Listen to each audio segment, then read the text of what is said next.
अस्सलाम वालेकुम। रसाई न्यूज़ के साथ मैं हूं मोहम्मद अवैस। सबसे पहले हेडलाइंस। मुल्क दुश्मनी का नारा लगाने वाले दोबारा मुतहरिक हो रहे हैं। एहतजाज हर किसी का जमहूरी हक है, लेकिन शहर बंद करना गैर कानूनी है। वजीर आजम को सुप्रीम कोर्ट में पेश होना चाहिए और वो होंगे।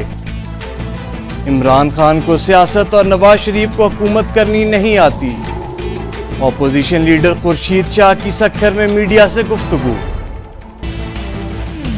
2013 में हुकूमत को दहशतगर्दी, मुआशियत की बहाली और तवानाई बहरान के चैलेंजेस का सामना था।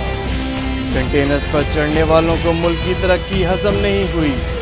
वफाकी वजीर खजाना इसाक डार का इस्लामाबाद में तकरीब से खिताब। 2 नवंबर को इस्लामाबाद के बजाय तहरीक इंसाफ की सियासत बंद हो जाएगी। जमहूरी निज़ाम में तब्दीली बुलेट से नहीं बैलेट से लाई जाती है।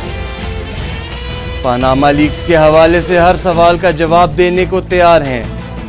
वफाकी वजीर बराए तरक्की और मनसूबाबंदी एहसन इकबाल की लाहौर में मीडिया से गुफ्तगू।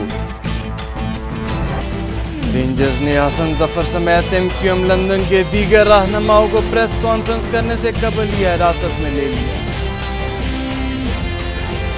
शक्करगढ़ सेक्टर में भारतीय जारहियत जारी। गोलाबारी और फायरिंग से कई घरों को नुकसान।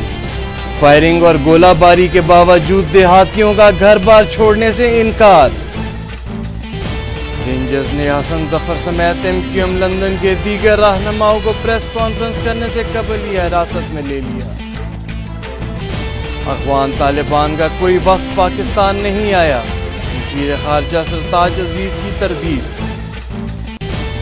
अफ्रीकी मुल्क कैमरून में तेज रफ्तारी के 22 रेल पटरी से उतरने से 54 अफराद हलाक। भारत में हिंदू इंतहा पसंदी तंजीमों ने ए दिल है मुश्किल की मशरूत रिलीज की इजाजत दे दी। ए दिल है मुश्किल 28 अक्टूबर को सिनेमा घरों की जीनत बनाए जाने का इम्कान। और PCB इंटरनेशनल टूर्नामेंट के सबज बाग दिखाने लगा। पाकिस्तान सुपर लीग का फाइनल लाहौर में होगा। Executive committee chief Najam Sethi की लाहौर में मीडिया से बातचीत। हेडलाइंस आपने जानी, खबरों की तफसील एक ब्रेक के बाद। हमारे साथ रहिएगा।